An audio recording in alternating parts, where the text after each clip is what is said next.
नमस्कार, कैसे हैं आप सब। मैं आपका अपना साथी शिवशंकर मिश्रा लीगल दर्पण चैनल में स्वागत करता हूं। फ्रेंड्स, मैं आज चर्चा करने वाला हूं कि यदि कोई क्लाइंट अपने पुराने वकील साहब को चेंज करना चाहते हैं, नए वकील साहब को अपॉइंट करना चाहते हैं, नए वकील साहब को अपने केस में दलील देने के लिए रखना चाहते हैं, तो उस स्थिति में यदि पुराना वकील साहब जो है जिनसे वो फाइल अपना चाहते हैं कि मेरा फाइल जो अभी तक केस का है वो दे दीजिए।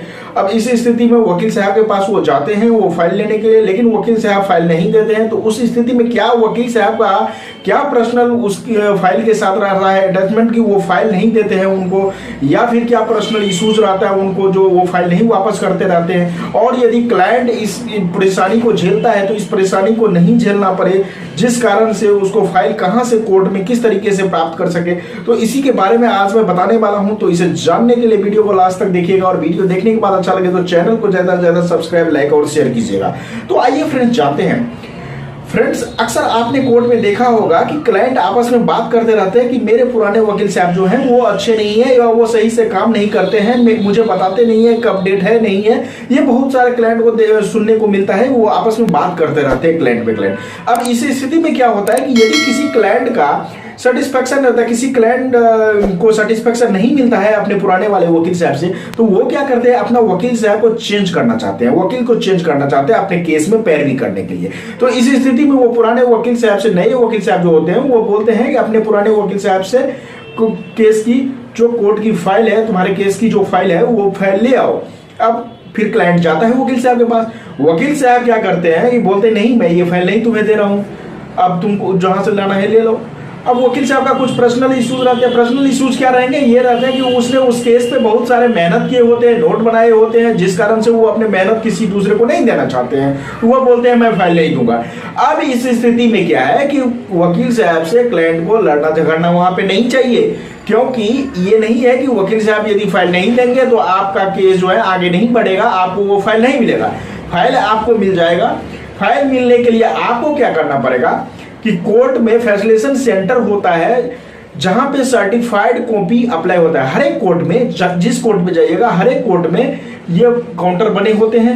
एक ऑफिस टाइप का रहता है जिसमें 4-5 काउंटर लगे रहते हैं। सिविल का अलग फाइल होता है, क्रिमिनल का अलग फाइल होता है, फाइलिंग सेंटर होते हैं, बहुत सारे मतलब जो है वो कॉर्नर एक बने होते हैं, बहुत सारे विंडो बने होते हैं, जिस विंडो पे जाके आप पता कर लीजिए आपका केस जिससे रिलेटेड हो, सिविल से रिलेटेड हो, तो आप क्या कीजिए, इसका CAI का एक फॉर्म आता है, उस फॉर्म को लीजिए, उसमें अपने केस के सारे डिटेल को भरिए। उसके बाद जो है उसमें 2 रुपए का कोर्ट का टिकट लगाइए। टिकट लगाने के बाद उसका एक फोटोकॉपी कराइए। उसके बाद 2 हो गया ये। इसके बाद जो है आपके जो नए वकील साहब हैं जिसको आप पैरवी पे रखना चाहते हैं कोर्ट में, उनको क्या कीजिए, उनका वकालतनामा उसमें लगाइए। वकालतनामा लगाने के बाद इसको आपको जिस कोर्ट में आपका मैटर चल रहा है उस कोर्ट में जाके जज साहब से आपको उसमें अलाउ कराना पड़ेगा। उस एप्लीकेशन को, उस वो जो फॉर्म है उसको अलाउ कराना पड़ेगा। अलाउ करने का मतलब है कि उस पे जज साहब का स्टाम्प लगेगा और साइन होगा। उसके बाद यदि आपका सिविल का है तो सिविल काउंटर पे जमा कीजिए, यदि क्रिमिनल के लिए हैं तो क्रिमिनल पे जमा कीजिए। अब उस फॉर्म में लिखना क्या पड़ता है, इस मुद्दे पे बात करते हैं। देखिए फ्रेंड्स, फॉर्म में कुछ ऐसा नहीं होता, केस का डिटेल होता है, केस चल रहा है या खत्म हो गया, यदि डिस्पोज हो गया तो कितने तारीख को हो गया, यदि डिस्पोज नहीं हुआ है तो जो चल रहा है उसमें कौन सी डेट है, नेक्स्ट डेट क्या है, ये सब सारे डिटेल रहते हैं। उसके बाद मेन जो बात है, आपको क्या क्या पेपर लाने हैं। जैसे मान लीजिए कोई क्रिमिनल केस है, क्रिमिनल केस में आपको क्रॉस हो गया है तो सारे फाइल निकालने हैं, या फिर आपको सिर्फ चार्जशीट की कॉपी लेनी है। जो भी पेपर लेने हैं उस पेपर का पर्टिकुलर वहां पे मेंशन कीजिए, या पूरे फाइल लेने हैं तो आप लिख दीजिए कि नहीं मुझे फुल फाइल चाहिए। तो ये चीजें आपको वहां पे मेंशन करना पड़ेगा। इसका फी लगता है, फी आपको वहां पे जमा करना पड़ेगा। फिर वो 5 दिन 7 दिन का टाइम लेते हैं। 5-7 दिन के बाद फिर वो रिसीट जो देंगे वो रिसीट लेके आप जाइए, आपको पूरा का पूरा फाइल जो भी आपको पेपर चाहिए वो पेपर मिल जाएगा। तो इस तरीके से आपका जो पुराने वकील साहब है वो यदि फाइल आपको नहीं दें तो इस तरीके से आप अपने फाइल को कोर्ट के द्वारा प्राप्त कर सकते हैं। आपस में वकील साहब से लड़ने झगड़ने या वकील साहब से कोई बात विचार करने से कोई फायदा नहीं मिलेगा।